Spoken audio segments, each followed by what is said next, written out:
কবরের জীবনটা আসল জীবন। বিশ্বনবী দোয়া করতেন, আল্লাহুম্মা ইন্না নাউযু বিকা মিন আযাবিল কবর। আল্লাহ, আমি আপনার কাছে কবরের আযাব থেকে পানাহ চাই, কবরের আযাব থেকে বাঁচতে চাই। এই কবরের মধ্যে অনেক ফিতনা হবে, অনেক সুয়াল হবে। কবরে প্রশ্ন আছে না নাই? কথা বলেন। প্রথম প্রশ্ন জিজ্ঞেস করা হবে, মার রব্বুক, তোমার রব কে? বলেন, আমাদের রব কে? ওয়া মা দীনুক, তোমার ধর্ম কি? বিশ্বনবীর চেহারা দেখিয়ে বলা হবে, তারিফু মান হাযার রাজুল, এই লোকটারে চিনো? আমরা কি বলবো?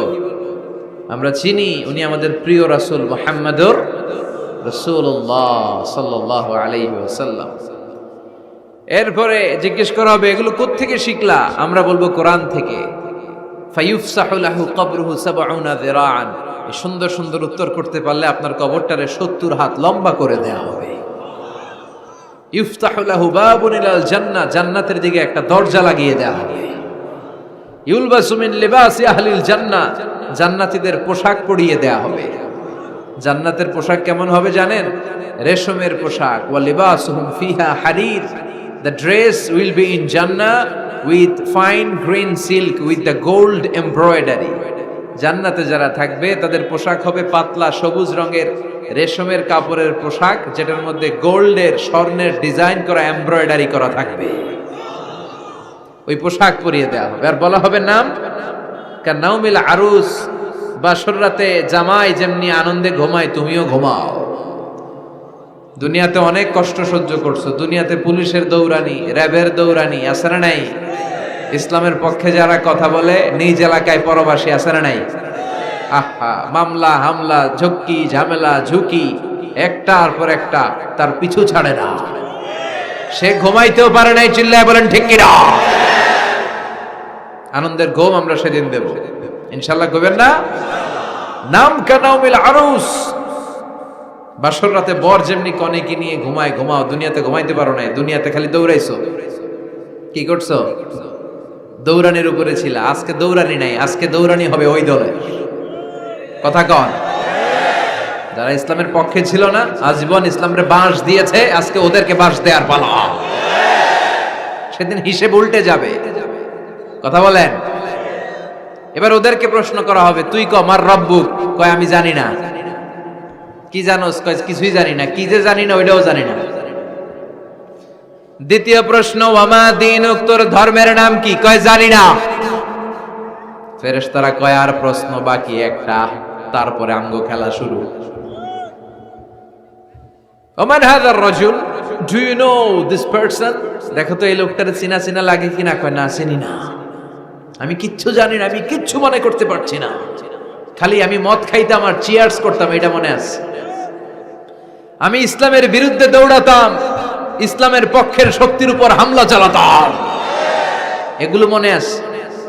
কোরআনের বিরুদ্ধে ছিলাম, ইসলামের বিরুদ্ধে ছিলাম, বিশ্বনবীর বিরুদ্ধে ছিলাম।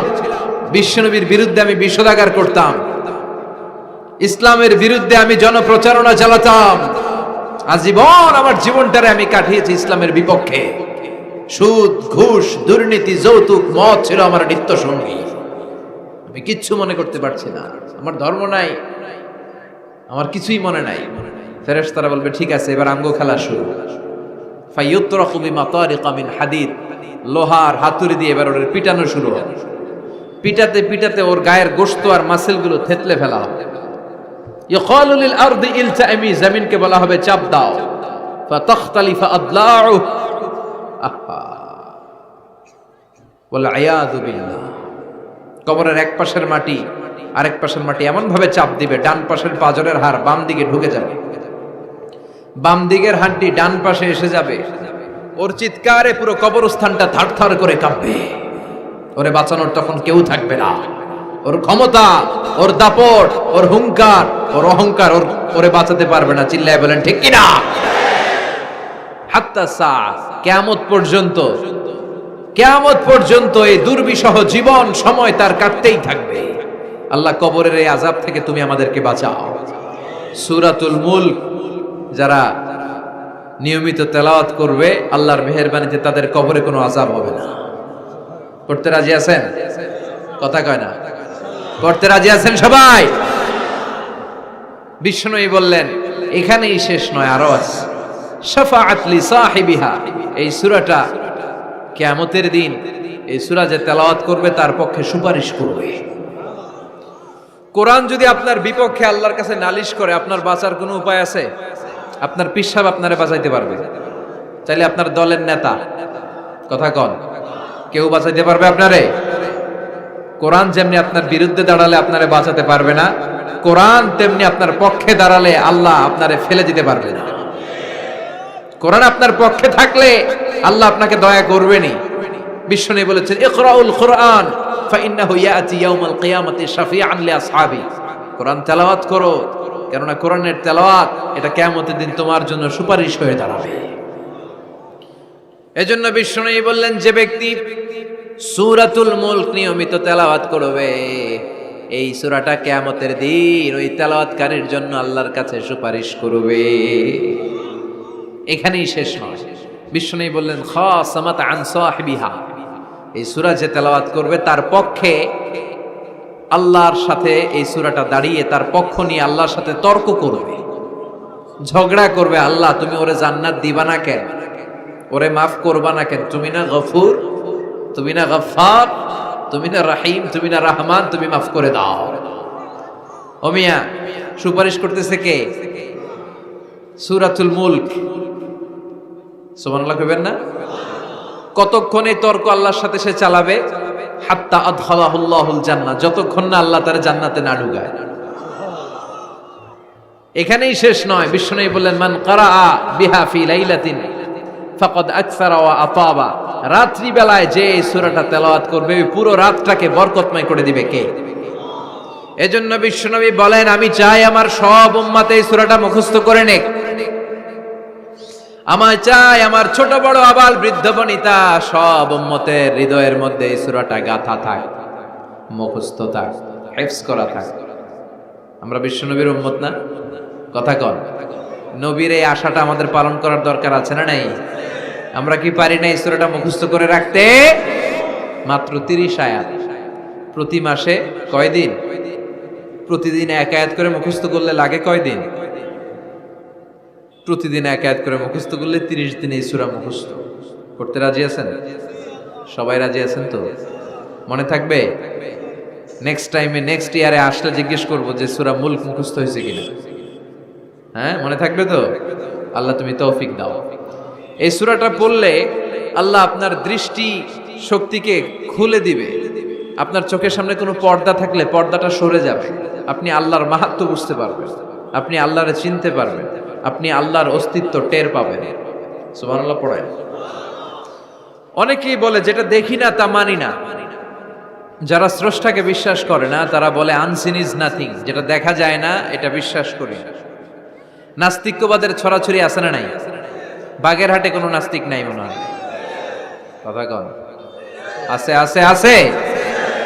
এত দাড়ি টুপি এগুলার ভিতরে ঢুকে কেমনে? ওগুলা পিছনে পিছনে থাকে, এগুলা আজীবন পিছনে পিছনে থাকবে। কথা বলেন। ইয়াং যুবক যারা আছে তোমরা একটা বই পড়বে, প্যারাডক্সিক্যাল সাজিদ, একটা বই আছে বাজারে, নাস্তিকদের বিভিন্ন প্রশ্নের জবাব। এই বইয়ের লেখক খুব ভালো করে ওই বইতে তিনি তুলে ধরেছেন। লেখকের নাম আরিফ আজাদ। এটা পড়লে শিক্ষিত যারা তাদের মনের মধ্যে এই ঘুরপাক করা প্রশ্নগুলোর উত্তর তারা পেয়ে যাবে। বইয়ের নাম প্যারাডক্সিক্যাল সাজিদ, আরিফ আজাদের লেখা। তো তার পাশাপাশি এই সূরাটা পড়লেও আমরা জানতে পারবো, কারণ এই সূরাটা হচ্ছে দি সূরা is an eye opener for us all, আমাদের সবার চোখ খুলে দিবে এই সূরাটা। আমাদের ঘুমন্ত বিবেককে জাগিয়ে তুলবে এই সূরাটা। যারা বলে যে স্রষ্টাকে দেখা যায় না তাদের জন্য এই সূরাটা একটা মেডিসিন। আল্লাহ কেমন যেন এই সূরায় বলতে চায়, ওপেন ইউর আই, তুমি তোমার চোখ খোলো না একটু, you must find your God, তুমি তোমার আল্লাহরে খুঁজে পাবা। আপনি আকাশের দিকে তাকান, বাতাসের দিকে তাকান, জমিনের দিকে তাকান, আল্লাহরে খুঁজে পাবেন। সাইয়েদনা ইব্রাহিম তারার দিকে তাকালেন, বললেন মনে হয় এটাই আমার রব। পরে দেখে তারা নাই, কয় না না, আমার রব তো আমার ছেড়ে চলে যেতে পারে না। সাইয়েদনা ইব্রাহিম চাঁদ দেখলেন, পূর্ণিমার চাঁদ দেখে ভাবলেন তাইলে এটা তো তারার চেয়েও বড়, মনে হয় এটা আমার রব। পরে দেখলেন চাঁদও নাই। সাইয়েদনা ইব্রাহিম কয় আমিও আপনার লগে নাই। এরপরে সূর্য উঠলো, গগন বিদারী সূর্য, পুরো জমিনটারে আলোকিত করে ফেললো। উনি বললেন হাদা আকবার, সূর্য অনেক বড়, তাহলে এটা আমার রব। পরে বিকেলবেলা যখন সূর্য ডুবে যায়, সাইয়েদনা ইব্রাহিম কয় না, আমার রব তো আমার ছেড়ে কোথাও চলে যেতে পারে। তখন তিনি চিন্তা গবেষণার মধ্য দিয়ে মহাসত্যের খোঁজ পেলেন। সুবহানাল্লাহ পড়েন। মহাসত্য হচ্ছেন একজন, চিৎকার করে বলতে হবে তিনি কে? সে আল্লাহ বলে, গোলাম, আমার অস্তিত্ব অনুভব করার জন্য তোমাকে ডজন ডজন বই পড়া লাগবে না, ডক্টরের ডিগ্রি লাগবে না। তুমি আমার সৃষ্টি করা এ বসুন্ধরার দিকে তাকাও, এই গাছপালা নেয়ামত রাজির দিকে নজর বুলিয়ে তাকাও। তুমি সাগর দেখো, তুমি পাহাড় দেখো, তুমি ঝর্ণা দেখো, ঝর্ণার কলকল আওয়াজের ভেতরে আমি আল্লাহরে খুঁজে পাবা। কথা কন, ঝর্ণা দেখছেন কেউ কোনোদিন? বাগেরহাটে আছে? কোথায় যেয়ে দেখছেন? সিলেটে, হিমছড়িতে? আহা, ঝর্ণার সামনে দাঁড়ালে বোঝাই যায় একজন এটাকে নিয়ন্ত্রণ করছে, একজন আছে, একজন থাকা লাগবে, একজন থাকা চাই, যাকে ছাড়া মহাবিশ্ব এত সুন্দরভাবে চলতে পারে না। সাগরের দিকে তাকান। কক্সবাজারে গেছেন আপনারা? আহা, কি ক্ষুদ্র আমি, কি তুচ্ছ আমি, কি নগণ্য আমি। যখন আমার অলমোস্ট প্রতি সপ্তাহে কক্সবাজারে ফ্লাইট থাকে, আমার কক্সবাজারে অনেক প্রোগ্রাম থাকলে আমি বিকেলে আগে সাগরের সামনে চলে যাই, নিজে যে কত ছোট এটা দেখার জন্য। বঙ্গোপসাগরের সামনে দাঁড়ালে আয়রে নিজের কি ইয়াতিম লাগে, কি ছোট্ট আমি, কি সাগরের তর্জন গর্জন।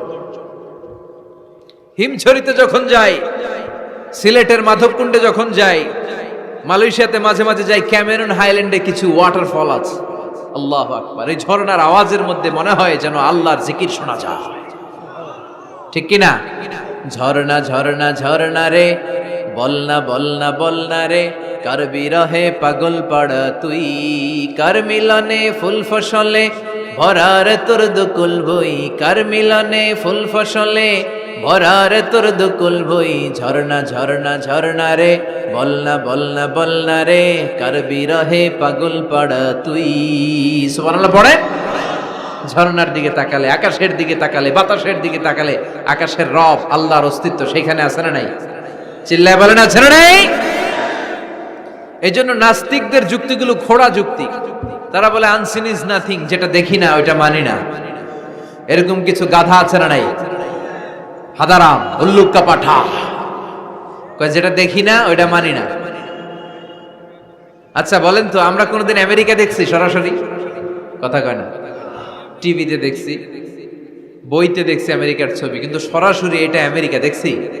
তাই বলে আমরা আমেরিকা মানি না? কথা বলেন। নাস্তিক যারা কথা বলে এরা বাতাস দেখতে পায়? উত্তর দেন, বাতাস দেখা যায়? তো নাস্তিকের যারা দল, নাস্তিকের গোষ্ঠী, ওরা কি বাতাসকে মানে না? Why do you believe on that? Why do you believe on air in the atmosphere? বায়ুমণ্ডলে যে বাতাস আছে এটা কেন মানো? বাতাস তো দেখো না।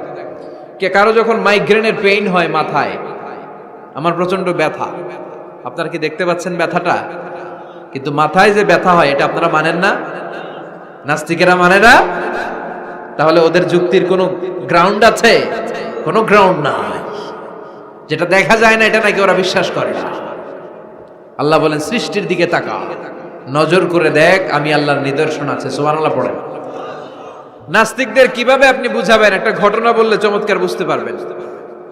কুফা নগরীতে এক নাস্তিক ছিল, সে এরকম বলতো, যেটা দেখি না ওইটা মানি না। সবাই বলে আমাদের একজন ইমাম আছে, ওনার নাম নু'মান ইবনু সাবিত, উনি তোমারে দেখায় ছাড়বে আল্লাহরে। সে বলে তাই, তাহলে ডাকো তো, তার সাথে আমি তর্ক করব। অ্যাপয়েন্টমেন্ট দেওয়া হলো জুমার পরে ঠিক ভর দুপুরে 2টায়। নু'মান ইবনু সাবিত ওনার আসল নাম, ওনার লকব হচ্ছে আবু হানিফা। ইমাম আবু হানিফারে ছিলেন না? ইমাম আল আযম। উনি আল্লাহর পক্ষে নাস্তিকের সাথে লড়বেন, আর নাস্তিক আল্লাহর বিপক্ষে লড়বেন। সময় দেয়া হয়েছে জুমার সালাতের পর ভর দুপুরে 2টা। ঠিক সময় নাস্তিক এসেছে, হাজার হাজার মানুষ এসেছে, আসে নাই ইমাম আবু হানিফা। নাস্তিক তো রেগে মেগে আগুন, আমার সময় দিয়ে উনি আসে নাই কেন? আসে না কেন? আধা ঘন্টা, 1 ঘন্টা, 1.5 ঘন্টা চলে যায়, আসে না। প্রায় 2 ঘন্টা পরে ইমাম আবু হানিফা দৌড়ে দৌড়ে আসলেন। নাস্তিক বলে আপনার তো সময়ের কোনো জ্ঞানই নাই, আপনার সাথে কোনো তর্ক চলবে না। ইমাম আবু হানিফা বললেন ইনদি উযর, আই হ্যাভ অ্যান এক্সকিউজ, আমার একটা এক্সকিউজ আছে। কি এক্সকিউজ? সাইয়েদনা ইমাম আবু হানিফা বললেন আমি যখন ঘর থেকে বের হই, এই পথে আসার সময় আমাকে একটা নদী পার হতে হয়। কি পার হতে হয়? আজকে যে দেখি নদীর সামনে কোনো নৌকা নাই, মানুষ নাই, কেউ নাই, কেউ নাই। হঠাৎ দেখলাম নদীর পাশে বিশাল একটা বড় গাছ। গাছটা এমনি এমনি দুই ভাগ হয়ে গেল। গাছ থেকে এমনি এমনি কাঠ আর তক্তা বের হয়ে গেল। তক্তাগুলো এমনি এমনি জোড়া লেগে নৌকা হয়ে গেল। ওই নৌকা এমনি এমনি নদীর মাঝখানে এসে পড়লো, আর আমি উঠে বসলাম। মাঝি ছাড়া, লগি বৈঠা ছাড়া নৌকা আমারে এক টান মেরে নদীর ওপার নিয়ে গেল। এই কাজগুলো হতে হতে 2 ঘন্টা লেগে গেছে। কয় ঘন্টা? নাস্তিক কয় তবে ইমামের মাথা খারাপ। নাস্তিক কি বলে? তোদের ইমামের মাথায় সমস্যা। ইমাম আবু হানিফা বললেন, আপনি এই কথা বললেন কেন? আমার মাথা ঠিকই আছে, আপনি আমার গালি দেন কেন? নাস্তিক বলে, এমনি এমনি গাছ ভেঙে 2 ভাগ হয় নাকি? এমনি এমনি করাত ছাড়া গাছ কেটে তক্তা বানানো যায় নাকি? এমনি এমনি মিস্ত্রি ছাড়া তক্তা লাগিয়ে নৌকা হয়? এমনি এমনি মাঝি ছাড়া নৌকা চলে নাকি? সাইয়েদানা ইমাম আবু হানিফা বললেন, এই তো আপনি লাইনে চলে আসছেন, এখন আপনারে বুঝাইতে খুব সুবিধা হবে। এমনি এমনি নৌকা হয় না, তক্তা হয় না, এমনি এমনি গাছ কেটে 2 ভাগ হয় না, তাহলে আকাশটা কেমন করে এমনি এমনি হলো? এই জমিনটা কেমন করে এমনি এমনি হলো? দ্বিপ্রহরের জলজলের সূর্যটা কেমন করে প্রতিদিন দিনক্ষণ টাইম ঠিক করে সকালে পূর্ব দিক থেকে উঠে পশ্চিম দিকে ডুবে যায়? কেমন করে আকাশ থেকে বৃষ্টি নামে এমনি এমনি? কেউ যদি এটা না করে এমনি এমনি কেমন করে পৃথিবী সৃষ্টি হয়? নাস্তিকের ঘুমন্ত বিবেক এবার জাগ্রত হয়েছে। এবার সে চোখ মেলে তাকিয়েছে। সেজন্য এই পৃথিবীতে এখন নতুন এসেছে, সে নতুন করে আবার পৃথিবী দেখতে লাগলো। তাই তো? সুবহানাল্লাহ কইবেন না? তাই তো? এমনি এমনি তো কিছু হতে পারে না। There should be someone who is controlling everything. একজনকে থাকাই লাগবে যিনি মহাবিশ্ব নিয়ন্ত্রণ করছে। চিল্লায় বলেন, যিনি কে? নাস্তিক অবাক, তাই তো, আসলেই তো আমি একটা বোকা, আসলে আমি হাদারাম, আমি তো এইভাবে কখনো ভাবি নাই। ও ইমাম, আপনাকে শুকরিয়া, আপনার হাত দেন, আপনার হাতে চুমু খাই, আপনার হাতে হাত রেখে আমি শাহাদা বাক্য পাঠ করতে চাই, আপনি আমারে পড়িয়ে দেন লা ইলাহা ইল্লাল্লাহ মুহাম্মাদুর রাসূলুল্লাহ। কালিমা পড়ে মুসলমান হয়ে গেলেন। আল্লাহু আকবার। এজন্য নাস্তিকদের সাথে ওয়াজাদিলহুম বিল্লাতি হিয়া আহসান, হিকমতের সাথে কথা বলতে হবে। প্রজ্ঞার সাথে যদি আপনি একটা ভ্যালিড গ্রাউন্ড উপস্থাপন করতে পারেন, নাস্তিকরা আপনার সামনে দাঁড়াতে পারবে না। চিল্লায় বলেন ঠিক কিনা? এই নাস্তিকদের জন্য অনেক দিক নির্দেশনা, ডোজ, মেডিসিন আল্লাহ সূরার ভেতরে দিয়েছেন। সূরাটার নাম সবাই বলতে হবে। সবাই বলেন। সবাই কইছেন? সূরার নাম সূরা মুলক। চিল্লায় বলেন কি নাম? সূরাতুল মুলক। আল্লাহ শুরু করছেন, তাবারাকাল্লাযী বিয়াদিহিল মুলকু ওয়া হুয়া আলা কুল্লি শাইইন কাদির। সুবহান সেই সত্তা যার হাতে ক্ষমতা, আর তিনি সব বিষয়ের উপরে ক্ষমতাবান। পড়েন সুবহানাল্লাহ। তাবারাকাল্লাযী, সুবহান সেই সত্তা, বিয়াদিহিল মুলকু, যার হাতে সব ক্ষমতা, ওয়া হুয়া, আর যিনি আলা কুল্লি শাইইন কাদির, সব বিষয়ে ক্ষমতাবান। তিনি কে? বিয়াদিহিল মুলকু, তার হাতে ক্ষমতা। চিল্লায় বলেন তো কার হাতে? নাকি আপনাদের হাতে? মাননীয় প্রধানমন্ত্রীর হাতে? আস্তে আস্তে যাও, তুমি তো পুরো মাইক নাড়ায় ফেলতেছো। ক্ষমতা কার হাতে? নাকি প্রধানমন্ত্রীর হাতে? র্যাবের প্রধানের হাতে? পুলিশ প্রধান ডোনাল্ড ট্রাম্পের হাতে? ভ্লাদিমির পুতিনের হাতে? নরেন্দ্র মোদির হাতে? কার হাতে? জোরে বলেন। বিশ্বাস হয়? কিন্তু আমরা কিন্তু প্রায়শই বলি সকল ক্ষমতার উৎস জনগণ। এভাবে রাষ্ট্রীয়ভাবে কিছু কুফরি আমাদেরকে শিক্ষা দেওয়া হয়। চিল্লা এখন ঠিক কিনা? এটা রাষ্ট্রীয় কুফরি। সকল ক্ষমতার উৎস জনগণ নয়, সকল ক্ষমতার উৎস একজন। চিল্লায় বলেন তিনি কে?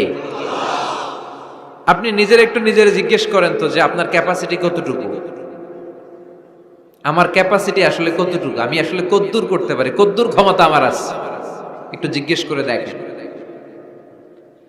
ডায়রিয়া যাদের হয়, 5 বার 7 বার 10 বার যদি টয়লেটে যাওয়া লাগে, ওর চেহারার দিকে আর তাকানো যায়?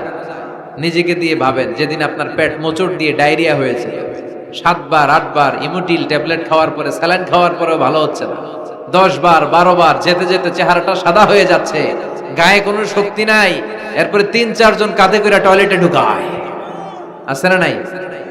10 বার 12 বার টয়লেটে গেলে আর কোনো শক্তি নাই, কই আই মরে যাইও, আই আর হাইতান না রে, মাফ করে দে, এরকম হয় না? তখন ভয় লাগে, মনে হয় যে আমি আসলেই মরে যাব, সবার কাছে বিদায় নেয়, আমারে মাফ করে দাও, আমি হয়তো বাঁচবো না। আহা, কত লিমিটেড পাওয়ার আমাদের, কত দুর্বল। 5 বার টয়লেটে গেলে চেহারার দিকে তাকানো যায় না, চেহারা ভেস্কি মেরে থাকে এমনি। সে নাকি ক্ষমতার মালিক। আল্লাহ বলেন ওয়া খুলিকাল ইনসানু দাঈফা, তোদেরকে আমি দুর্বল করে বানিয়েছি। শুধু আমরাই দুর্বল না, আমি দুর্বল, আমার বাপ দুর্বল, আমার দাদা দুর্বল, আমার 14 গোষ্ঠী দুর্বল। আমরা দুর্বলের ঘরের দুর্বল। সবল হচ্ছে একজন, তিনি কে? এজন্য সকল ক্ষমতার উৎস কোন দৃষ্টিতে, কোন যুক্তিতেই টিকে না যে সকল ক্ষমতার উৎস নাকি মানুষ। এই কথাটা যুক্তির আলোকে টিকে? সকল ক্ষমতার উৎস কে? কি ক্ষমতা আছে আমাদের? কোনো ক্ষমতাই নাই। আজকে কেউ যদি পেছন থেকে চিৎকার দিয়ে বলে হুজুর প্যান্ডেলে সাপ, মজা করে বলছি, এতে অনেকে খুঁজতেছে কই সাপ, কই সাপ। দেখছেন ক্ষমতার মালিক নাকি আমরা? আর আসলেই যদি 3-4টা সাপ ফস করে এদিক দিয়ে ফানা তুলতো, black mamba, king cobra, python, হ্যাঁ, এই সাপগুলো যদি ফস করে এখানে ঢুকতো, আপনাদেরকে খুঁজে পাওয়া যেত? এতক্ষণ স্লোগান চলে, এখন দৌড়, আছে না নাই? আহা, সাপ বাদ দেন, ভাউয়া ব্যাং চিনেন অথবা কোলা ব্যাং? বাগেরহাটে কি বলে, কি করে? খালি লাফায়। 10টা ভাউয়া ব্যাং, 2টা স্টেজে আর 8টা প্যান্ডেলে ছেড়ে দেওয়া হলো, অবস্থাটা কি হবে জানেন? ভাউয়া ব্যাং আর কি লাভ দিবে? এর চেয়ে বড় লাভ দিবেন আপনারা, এর চেয়ে বড় লাফাইতে লাফাইতে আমরা ভাগবো। এই হচ্ছে আমাদের অবস্থা। নিজেকে একটু জিজ্ঞেস করেন যে how much capacity I belong, কতটুকু ক্ষমতা আমার আছে। আহা, মাঝে মাঝে বাসে যখন আমরা চড়ি, পেশাব চাপে না? কথা বুঝতেছে না বোধহয়। আমরা বাসে করে সফরে যাচ্ছি, পেশাব চাপে না? চাপে। ড্রাইভাররে অনুরোধ করার পরে ড্রাইভার বলে এই বাসের নিয়ম হচ্ছে ঢাকা টু কক্সবাজারে থামবে একবার, কয়বার? আরো 20 কিলোমিটার পরে ওইখানে থামানো হবে। ওই বেটার যান যায় যায় পেশাবের চাপে। এরকম পরিস্থিতিতে আমরাও জীবনে কালে ভদ্রে 2-1 বার পড়েছি কিনা? ওই সময়ের কথাটা একটু খেয়াল করেন যে আপনার কি অবস্থা হয়েছিল তখন। সে নাকি ক্ষমতার মালিক, সে নাকি সকল ক্ষমতার উৎস, যার 10 মিনিটের পেশাব আটকে রাখার ক্ষমতা তার থাকে না। এজন্য মানুষ কখনো ক্ষমতার উৎস হতে পারে না। চিৎকার করে বলতে হবে সকল ক্ষমতার উৎস কে? কি দুর্বল আমরা। মশা কামড়াইলে মশারে ধরতে পারি না, মারতে পারি না, দৌড়। মশা ওইরা কই চলে যায় খুঁজেও পাই না। কুত্তা এম করে কামড়াইলে আমরা কুত্তারে কামড়াইতেও পারি না। কথা বলেন, অসহায় হয়ে তাকিয়ে থাকি। আহা, কি দুর্বল আমরা, কি দুর্বল। কোনো ক্ষমতা নাই। তুফান, ঝড়, জলোচ্ছ্বাস, ভূমিকম্প হলে টের পাওয়া যায় আমরা কত দুর্বল। বাগেরহাটে মনে ভূমিকম্প হয় না? হয়। আহা, মাঝে মাঝে মাঝরাতে 3টায় 4টায় ভূমিকম্প হয় না? লোকজন দৌড়, কেউ লুঙ্গি সহ দৌড়, কেউ লুঙ্গি থুইয়া দৌড়, কারণ আগে জান বাঁচাতে হবে, এটা ফরজ। কি বিপদে আমরা পড়ে যাই, দৌড়। দুধের বাচ্চাটা পড়ে থাকে, ওরে কোলে নিয়ে দৌড় দিব, নাকি স্ত্রীকে ডাকবো, নাকি ভাড়াটিয়াদেরকে উঠাবো, নাকি ছাদ থেকে নিজেই লাফ দেব? ভূমিকম্প যখন শুরু হয়, আমেরিকায় যখন ভূমিকম্প শুরু হয়, ডোনাল্ড ট্রাম্প যে বিল্ডিং এ থাকে, ডোনাল্ড ট্রাম্প মনে হয় দৌড় দেন। কথা বলেন। আমাদের প্রধানমন্ত্রী যে বিল্ডিং এ থাকে, ওই বিল্ডিং এ যদি ভূমিকম্প হয়, কথা কন। আমি কই নাই কিন্তু, আপনারা কইছেন দৌড়। বাঁচার জন্য দৌড় দিতে হয়।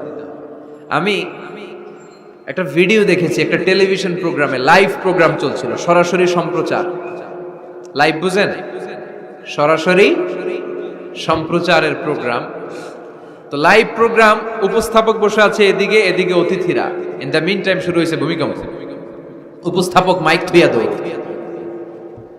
অতিথিরা ওঠে নাই, অতিথিরা বৈশা আছে, কারণ মেকআপ টেকআপ সব শেষ, ক্যামেরা রেডি। একটু পরে ভূমিকম্প আরো বেড়ে গেল, এবার অতিথিরাও দৌড়। আহা, কি অসহায়, কি দুর্বল। ভূমিকম্প যখন শুরু হয় মানুষগুলো খালি দৌড়ায়, খোলা মাঠে যেতে চায়, বিল্ডিং টাওয়ার গুলো যেন গায়ের উপর থপাস করে না পড়ে বাঁচতে চায়। কি চায়? বাঁচতে চায়। যার বাঁচার জন্য লড়াই, ও নাকি ক্ষমতার মালিক। এটা বিশ্বাস করবে কেউ? কক্সবাজারে যখন তুফান শুরু হয়, জলোচ্ছ্বাস শুরু হয়, ওখানে একটা দ্বীপ আছে, পাহাড়ি দ্বীপ, নাম মহেশখালী। ওইখানে বৌদ্ধদের স্বর্ণ মন্দির আছে। সেখানে যখন তুফান 30 ফিট 40 ফুটের জলোচ্ছ্বাস হয়, ওই বৌদ্ধ মন্দিরের বৌদ্ধগুলো নিচে নেমে জিকির করা শুরু করে দেয় আল্লাহ। কার জিকির করে?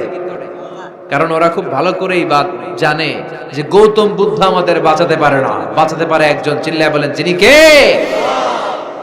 এই জন্য বিপদে পড়লে টের পাওয়া যায় যে আমরা কত দুর্বল। আমি গত পরশু ঢাকা থেকে এসেছি, আমার প্রোগ্রাম ছিল সাতক্ষীরায়। ঢাকা থেকে যশোর নভোয়ারে করে এসেছি। তো সেখানে যারা বিমানবালারা থাকে, তারা কেমন যেন প্যান্ট ট্যান্ট স্যুট টুট পরে আসে, নিজেদেরকে সাজিয়ে গুছিয়ে। এই বিমানবালাগুলো লিপস্টিক মেখে নিজেকে মেকআপ করে প্রদর্শন করে, কারণ তাদের সৌন্দর্যটাই হচ্ছে এখানে আসল জিনিস। সৌন্দর্য না থাকলে এদেরকে এয়ার হোস্টেস বানায় না। আমরা সিটে বসলাম, ইনস্ট্রাকশন দিল বিমানটা এখন টেক অফ করবে। ইন দ্য মিন টাইম এই মেয়েটা মাইক্রোফোন হাতে নিয়ে বলতে আরম্ভ করলো, ভদ্র মহিলা এবং ভদ্র মহোদয়গণ, আপনারা আপনাদের সিট বেল্ট গুলো বেঁধে নিন। এখনই আমাদের উড়োজাহাজটি শাহজালাল আন্তর্জাতিক বিমানবন্দর থেকে 14,000 ফিট উপর দিয়ে যশোর বিমানবন্দরে উদ্দেশ্যে ছুটবে। আল্লাহু আকবার, আল্লাহু আকবার, আল্লাহু আকবার। তো আমি ঘাড় ঘুরে তাকাইলাম, কিরে আল্লাহু আকবার বলে কেডা? পরে তাকাই দেখি ওই মেয়েই পড়তেছে, কাগজের মধ্যে লেখা। অবাক হলাম, যার চলাফেরা এরকম, বেশভূষা এরকম, এই মেয়েটা এখন আল্লাহু আকবার, আল্লাহু আকবার, আল্লাহু আকবার পড়ছে। আর পড়ছে শুদ্ধ অশুদ্ধ মিলিয়ে, সুবহানাল্লাযী সাখখারা লানা হাযা ওয়া মা কুন্না লাহু মুকরিনিন। আমি মিলাতে পারলাম না যে আল্লাহু আকবার পড়ে কেন। পরক্ষণে আমি বুঝলাম যে এইমাত্র বিমানটা গ্রাউন্ড ছেড়ে দিয়ে 14,000 ফিট উপরে উঠে যাবে। ওদের সবার খুব ভালো করেই জানা, ওই 14,000 ফিট উপরে আকাশের মাঝে আমাদেরকে বাঁচানোর কেউ নাই। কেউ আমাদেরকে, পুলিশ আমারে বাঁচাতে পারবে না, এয়ারলাইন্সের ম্যানেজার আমারে বাঁচাতে পারবে না, কোন সিকিউরিটি আমারে বাঁচাতে পারবে না, ফায়ার সার্ভিসের ওরা আমাকে বাঁচাতে পারবে না। ওই 14,000 ফিট উপর থেকে আমারে বাঁচাতে পারে একজন। চিল্লায় বলেন, যিনি কে? এটা খুব ভালো করে জানে, হিসাবটা খুব সহজ। এজন্য ওঠার আগে আল্লাহু আকবার লাগে, আর নিচে নামলেই দুম্মা চলে দুম। আছে না নাই? নিচে নামলেই কুছ কুছ হোতা হ্যায়। কথা বলেন, বিমান থেকে নামলেই কুছ কুছ হোতা হ্যায়। বিমানে ওঠার সময় আল্লাহু আকবার, আল্লাহু আকবার। কি অবস্থা আমাদের, কতটুকু ক্ষমতার মালিক। আসলে আমাদেরকে আল্লাহ তেমন কোনো ক্ষমতাই দেয় নাই। ক্ষমতার মালিক কে? সে আল্লাহ বলছেন, তাবারাকাল্লাযী বিয়াদিহিল মুলকু ওয়া হুয়া আলা কুল্লি শাইইন কাদির। সুমহান সেই সত্তা যার হাতে ক্ষমতা। চিল্লায় বলেন, ক্ষমতা কার হাতে? তিনি আজীবন ধরে ক্ষমতার চেয়ারে আসীন। তার ক্ষমতার চেয়ার কেউ কেড়ে নিতে পারবে না। কথা বলেন, কথা কানাকে? বিএনপির ক্ষমতার চেয়ার কেড়ে নেয় আওয়ামী লীগ, আওয়ামী লীগের ক্ষমতার চেয়ার কেড়ে নেয় বিএনপি। এগুলো আমরা দেখছি না? এখন অবশ্য লম্বা সময় ধরে বাংলাদেশ আওয়ামী লীগ ক্ষমতার চেয়ারে আছে। হয়তো কোনো কারণে আওয়ামী লীগের পর আবার নতুন কোনো দল ক্ষমতায় আসতে পারে কি পারে না। এভাবে পৃথিবীর রদবদল হয়। আজীবনের জন্য কেউ ক্ষমতার চেয়ারে বসে থাকতে পারে একজন ছাড়া। তিনি কে? আল্লাহ। সেই যে ক্ষমতার চেয়ারে বসছে, কেউ আল্লাহর ক্ষমতার চেয়ার কেড়ে নিতে পারবে? চিল্লায় বলেন, পারবে? এই পৃথিবীতে যারা ক্ষমতায় আসে তাদের কারো ক্ষমতার মেয়াদ 5 বছর। এই যে বাংলাদেশ আওয়ামী লীগ নতুন করে ক্ষমতায় এলো, মেয়াদ কয় বছর? কথা বলেন, 5 বছর। কোন কোন দেশে 10 বছর। আল্লাহ যে ক্ষমতার চেয়ারে বসছে, আল্লাহর ক্ষমতার মেয়াদ কয় বছর? 20 বছর। কি কয়? হ্যাঁ, 50, 100 বছর। কয় বছর? আজীবন মেয়াদ। সুবহানাল্লাহ কইবেন না? হুয়াল আউয়ালু ওয়াল আখিরু ওয়াল যাহিরু ওয়াল বাতিন ওয়া হুয়া বিকুল্লি শাইইন আলিম। আল্লাহ বলে আমি প্রথম, আমি শেষ, আমি গোপন, আমি প্রকাশ্য। আমি চিরকালের জন্য ক্ষমতার চেয়ারে বসেছি, কোনোদিন এই চেয়ার আমি ছাড়বো না। ঠিক কি না? উনি আজীবন ক্ষমতার মালিক, উনি শুরু থেকে আছেন, শেষ পর্যন্ত থাকবেন। সুবহানাল্লাহ পড়ে। আমার কথা কি বোঝা যাচ্ছে? বুঝতে পারতেছেন? পৃথিবীর অনেক দেশে আবার ডেমোক্রেটিক সিস্টেমে ভোটে জিতে ক্ষমতায় আসতে হয়। যেমন আমাদের দেশ ডেমোক্রেটিক কান্ট্রি, ভোট যার বেশি ক্ষমতা তার বেশি, ভোট পেয়ে ক্ষমতায় আসে। তো আল্লাহ তো ভোটে জিতে মনে হয় ক্ষমতায় আসছিল না, ভোট ছাড়া আসছে, কারচুপি করে আসছে আল্লাহ। হ্যাঁ, অনেক দেশে রাজতন্ত্র, মোনার্কি সিস্টেম, রাজার পোলা রাজা, আল্লাহর বাবা ছিল রাজা, এজন্য আল্লাহও রাজা। কথা বলেন। আল্লাহ বলে না, ভোটে জিতে আমার ক্ষমতার চেয়ারে বসা লাগে নাই, আমার বাবা নাই, আমার ছেলে নাই, আমার কেউ নাই, আমি একাই সব ক্ষমতার মালিক, আমি চিরকালের জন্যই ক্ষমতার চেয়ারে বসা। চিরকাল, আজীবন তিনি ক্ষমতার চেয়ারে থাকবেন। আবার অনেক সময় দেখা যায় ক্ষমতায় যেতে হলে অন্যান্য পার্টির সাথে কোয়ালিশনে যেতে হয়, শরিক বানাতে হয়। আল্লাহর ক্ষমতায় তো শরিক আছে না? আছে। আল্লাহ বলেন ওয়ালাম ইয়াকুল্লাহু শারীকুন ফিল মুলক, আমার ক্ষমতায় কোনো পার্টনার নাই, কোনো শরিক নাই। তোদের মতো আমি কারোর সাথে জোট করি নাই, জোট ছাড়া, শরিক ছাড়া, কোয়ালিশন ছাড়া আমি ক্ষমতার চেয়ারে বসা।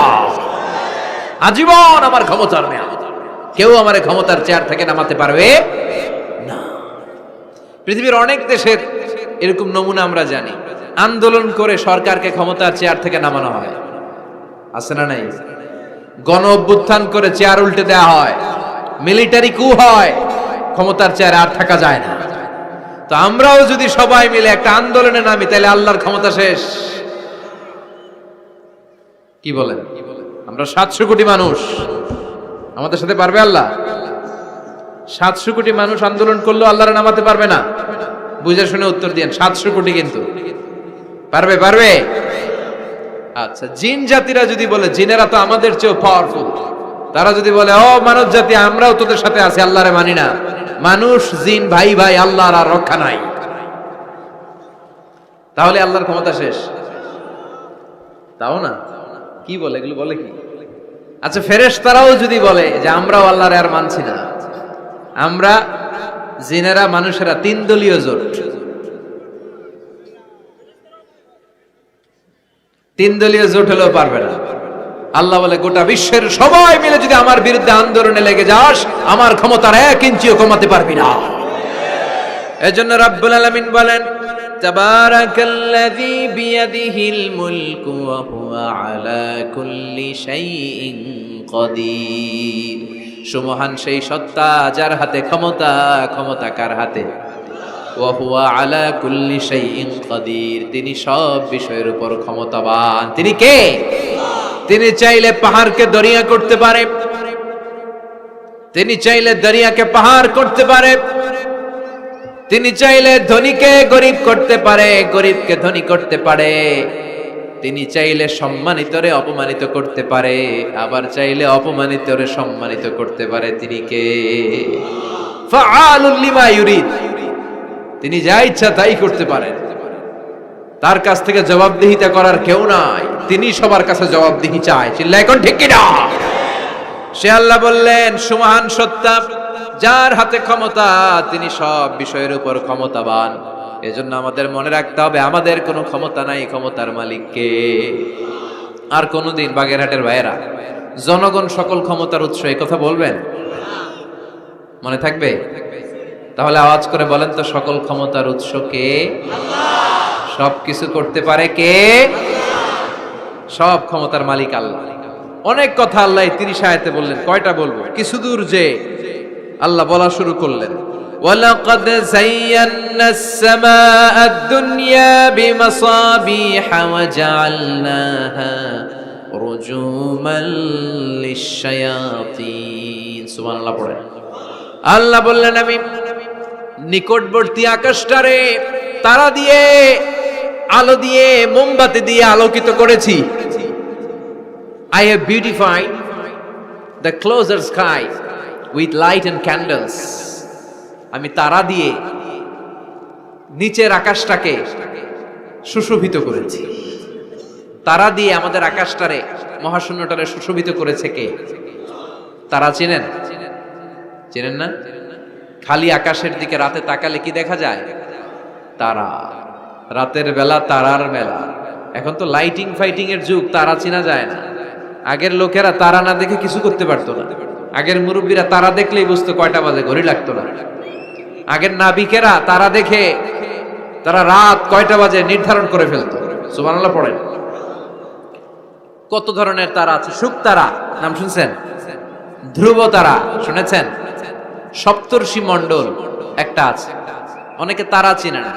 গুটি গুটি গুটি গুটি 7টা তারা একসাথে দেখবেন, এটার বলে সপ্তর্ষি মণ্ডল। আল্লাহ বলে এই তারা দিয়ে আমি আকাশটারে সুশোভিত করেছি। এই তারাগুলো কিন্তু প্রথম আকাশে না, এই তারাগুলো প্রথম আকাশের মহাশূন্যে অবস্থিত। আমরা খালি চোখে যা দেখি এটা আকাশ নয়, এটা মহাশূন্য। এটা কি? বাগেরহাটের ভাইরা উত্তর করেন, এটা কি? এই মহাশূন্যের অনেক অনেক অনেক অনেক অনেক উপরে আকাশ। ওই আকাশ যে কত উপরে এটা নাসার বিজ্ঞানীরাও জানে না।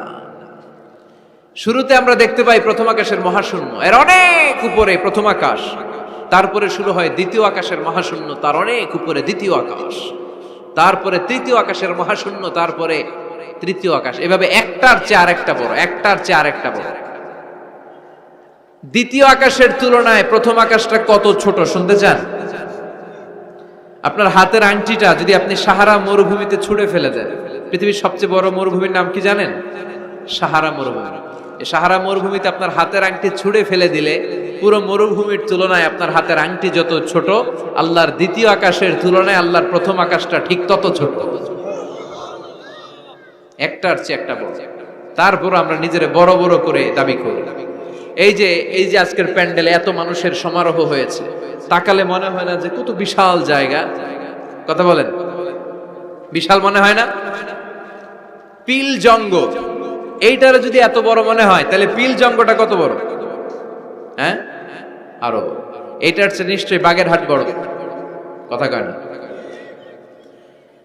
বাগেরহাটের চেয়ে নিশ্চয়ই পুরো বাংলাদেশটা বড়। বাগেরহাট হলো 64 জেলার এক জেলা। 64টা জেলা মিলে সুজলা সুফলা আমাদের এই বাংলাদেশ। বাংলাদেশ হচ্ছে পৃথিবীর সবচাইতে বড় দেশ। হ্যাঁ, এরা দেখি আমার সব কথার সাথে খালি দ্বিমত করে। বাংলাদেশ সবচেয়ে বড় দেশ না? কত ছোট জানেন? মানচিত্রে বাংলাদেশ লেখার জায়গাটাও আমরা পাই না। বাংলাদেশ এটা লিখতে গেলে BAN পরে ইন্ডিয়ার উপরে, GLA পরে বাংলাদেশের উপরে, আবার DESH পরে আবার ইন্ডিয়ার উপরে। আমাদের বাংলাদেশটা এত ছোট, বাংলাদেশ লেখার জায়গাটাও মানচিত্রে আমাদের জন্য নাই। এত ছোট দেশ, এত ছোট। ইন্ডিয়া প্রায় 20-25 গুণ বড় আমাদের চেয়ে। আমেরিকা, কানাডা শতগুণ বড়। রাশিয়া একটা দেশ আছে কয়েকশো গুণ বড়। এরকম 200টা বিশাল দেশ মিলে পৃথিবী, 200টা দেশ মিলে পৃথিবীর 30 ভাগ, বাকি 70 ভাগ শুধু পানি। বাকি 70 ভাগ কি? এই স্থল আর জল মিলে আমাদের পৃথিবী। তাহলে আজকের এই প্যান্ডেলের জায়গার তুলনায় পুরো পৃথিবীটা কত বড়? সুবহানাল্লাহ কইতে পারলেন না? তাহলে এই পৃথিবীটা আমাদের কাছে এখন পর্যন্ত যেটা আমরা আলোচনা করলাম বোঝা গেল অনেক বড়, এত বড় পৃথিবী। কিন্তু আমরা শুনতে পাই যে সূর্যটা আমরা দেখতে পাই দিনের বেলা, ওই সূর্যটা নাকি এই বিশাল পৃথিবীর চেয়ে 13 লক্ষ গুণ বড়। চিন্তা করতে পারেন? খালি তো মাথা নাড়াইতেছেন। আসলে কি আমরা চিন্তা করতে পারি? 13 লক্ষটা পৃথিবী সূর্যের মধ্যে রেখে দেওয়ার জায়গা করে দিয়েছে কে? 9,30,00,000 মাইল দূরে সূর্য 8 মিনিট 18 সেকেন্ড সময় নিয়ে নেয় আলো পৌঁছাতে। এত বিশাল সূর্য। তার মানে কি সূর্যটাই সবচেয়ে বড়? এর চেয়ে অনেক বড় বড় তারা আছে। সূর্যের পরে পৃথিবীর সবচেয়ে কাছের তারার নাম প্রক্সিমা সেন্ট্রাই। গুগল করলে দেখবে যে কত তারা। এরপরে alpha Centauri A, alpha Centauri B, এভাবে তারা শুরু। এটা ক্যারিনা, ব্যাটেল জিউস।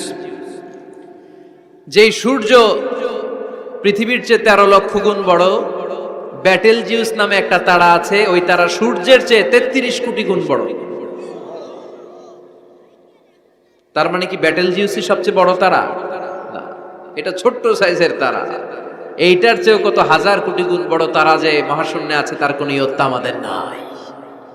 এরকম হাজার হাজার million trillion zillion pillion octillion তারা মিলে আমাদের এই গ্যালাক্সিটা গঠিত।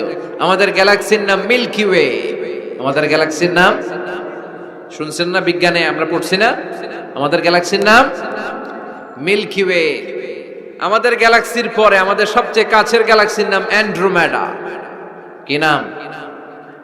আমাদের গ্যালাক্সি থেকে অ্যান্ড্রোমেডাতে পৌঁছতে 2.5 মিলিয়ন লাইট ইয়ার লেগে যাবে যদি লাইটের গতিতে আমরা ছুটি। 2.5 মিলিয়ন লাইট ইয়ার। 1 মিলিয়নে 10 লাখ, 2.5 মিলিয়নে 25 লক্ষ লাইট ইয়ার। এই পৃথিবীতে সবচেয়ে দ্রুতগামী যে জিনিসটার আবিষ্কার হয়েছে সেটার নাম আলো। সেটার নাম সবাই বলেন। আলো সবচেয়ে দ্রুত ছোটে। কত দ্রুত জানেন? 1 সেকেন্ডে 1,86,000 মাইল বেগে ছোটে। 1 ঘন্টায় না, 1 মিনিটে না, এক সেকেন্ডে ছুটে কত দূর? আরে 1 সেকেন্ড কইতে তো 2 সেকেন্ড লাগে। 1 সেকেন্ড এটা বলতে বলতে 2 সেকেন্ড লেগে যায়, কিন্তু 1 সেকেন্ডে নাকি সে 1,86,000 মাইল দূর চলে গেছে। এই আলোর গতি সম্পন্ন একটা রকেট যদি কেউ বানাতে পারে, যে রকেটটাও আলোর মতো সেকেন্ডে 1,86,000 মাইল বেগে ছুটবে, এরকম রকেট যদি বানানো যায়, তাহলে এই রকেট দিয়ে আমাদের গ্যালাক্সি থেকে আমাদের প্রতিবেশী গ্যালাক্সি অ্যান্ড্রোমেডাতে পৌঁছতে 25 লক্ষ বছর লেগে যাবে। সুবহানাল্লাহ। বাড়িতে যায় বলবেন সবাই, চিৎকার করে পড়েন আল্লাহু আকবার। সে আল্লাহ বললেন, লাকাদ যায়্যানাস সামাআদ দুনিয়া বিমাসাবিহা ওয়া জাআলনাহা রুজুমান লিশ-শায়াতিন। আমি তোমাদের জন্য দুনিয়ার আকাশটারে সুন্দর সুন্দর তারা দিয়ে সুশোভিত করেছি। এরকম বিশাল বিশাল তারা দেখতে তো মনে হয় ছোট্ট একটা ডটের মতো, না? একটা ফোঁটার মতো মনে হয় না তারাগুলা? এত বিশাল বিশাল তারা মহাশূন্যে রেখেছে কে? চিল্লায় বলেন কে? এরপরে এই সূরার মাঝামাঝি এসে আল্লাহ বললেন, হুয়াল্লাযী জাআলা লাকুমুল আরদা যালুলান ফামশু ফী মানাকিবিহা ওয়া কুলু মির রিজকিহি ওয়া ইলাইহিন নুশুর। আল্লাহ বলে, আমারে তোরা চিনিস না, চিনে নে। আমি হলাম এমন সত্তা, আমি তোমাদের জন্য জমিনটারে সমতল বানিয়ে দিয়েছি, তাই যেখানে মন চায় তোমরা সুন্দর করে হেঁটে হেঁটে যেতে পারো। তার মানে এই নয় যেখানে খুশি সেখানে যাবা, শেষকালে আমার দিকে ফিরে আসতে হবে, ঠিক কি না? মিনহা খালাকনাকুম ওয়া ফিহা নুঈদুকুম ওয়া মিনহা নুখরিজুকুম তারাতান উখরা। মাটি থেকে বানালাম, মাটির কবরে পাঠালাম, আবার মাটির কবর থেকে আমাদেরকে উঠায়া দিবে কে? আল্লাহ বললেন যালুলান, আমি জমিনকে বানিয়েছি সমতল। আরেক আয়াতে বললেন হুয়াল্লাযী জাআলা লাকুমুল আরদা ফিরাশা, আমি জমিনকে বানিয়েছি বিছানা। সমান সমান না হলে আজকের প্যান্ডেলে এত সুন্দর করে আপনারা বসতে পারতেন? কথা বলেন না। প্যান্ডেলের এদিকে উঁচা, এদিকে নিচা, এদিকে খাড়া, এদিকে তেড়া, এদিকে গর্ত, এদিকে ভাঙ্গা, এরকম হইলে আজকে প্যান্ডেলটা সমান হইতো? এই সমান করে দিছে কে? আমরা যখন বিমানে চড়ি, বিমানের জানলা দিয়ে নিচে তাকালে দেখা যায় আল্লাহ কেমন মনে হয় যে সবুজ কার্পেট বিছাই দিছে। সুবহানাল্লাহ কইতে পারলেন না? আবার আল্লাহ বলে, সবুজ কার্পেট দেখে মনে করো না যে তোমরা বেঁচে গেলা, এই সবুজ কার্পেটের ভেতরে আগুন আছে না নাই? আমরা যে পৃথিবীর উপরে লাঙ্গল দিয়ে হাল চাষ করি, গাছ লাগাই, হেঁটে চলি, এই মাটিটার নিচে আগুন আছে। কি আছে? বিশ্বাস হয় নাকি আজগুবি কথা লাগে? রূপ কথা মনে হয় না? এই পৃথিবীর মাঝখানে আছে আগুন, জ্বলন্ত আগুন। আল্লাহ কোরআনে কসম কেটেছেন, ওয়াল বাহরিল মাসজুদ, ফুটন্ত টকবগে সাগরের পানির কসম। আমেরিকান নেভাল একাডেমির সায়েন্টিস্টরা তারা হিসাব মিলাতে পারে না, সাগরের পানি দেখি ঠান্ডা, কিন্তু আল্লাহ কয় ফুটন্ত টকবগে সাগরের পানির কসম। এই গরম আল্লাহ পাইলো কই? তারা ভাবলো নিশ্চয়ই ভিতরে গরম আছে, নাইলে গরম আসলো কোত্থেকে? দেখি তো কোরআনের কথা সত্য কিনা। তারা সব সময় কৌতূহলী, এই কৌতূহলী তাদেরকে মহাবিশ্বের সুপার পাওয়ারের আসনে আসীন করেছে। আমাদের কোনো কৌতূহল নাই, আমগো আছে ফতুয়াবাজি। কথা কন, আমি তবলিগ, বাকি সব কাফের। আমি জামাত ইসলাম, বাকি সব মুনাফিক। আমি আহলে হাদিস, বাকি সব ঈমান হারাম।